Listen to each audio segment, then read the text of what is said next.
Akademija atvyko iš Klaipėdos, taip yra parašyta viskas. Jų rezultatas šiandien yra trečias, arba kitaip tariant, bronzinis. Kviečiame. Danske kalnbėgimo akademija. Kalbu apie estafetės rungtį. Jūs treti. Nagi pažiūrėsim, dar viskas čia yra surašyta juodu ant balto. Negali tai būti. Ar trečia pozicija, kurią aš paskelbė, yra tokia, kokia yra? Negali patvirtinti. Tikrai taip.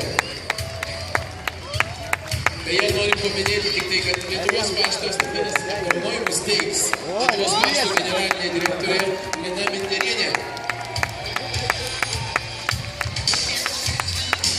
Ar kas galima pakviestos, kurie yra verti trečios vietos?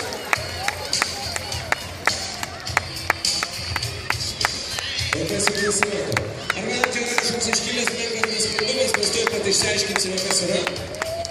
Kol dar galim sustabdyti pasileidusi į pievos žirgą, tol įstabdykime, pasitikslinimas vietos dėl pavadinimo ir tada pratęsime apdovanojimų ceremoniją. Nu vis dėlto, kad tas pats, kas užima kokią vietą. Prancūzai, aišku, galėjo vakar ir ketvirti likti. Bet kol kas mūsų duomenimis buvo viskas taip. Tuoj pasitikriname.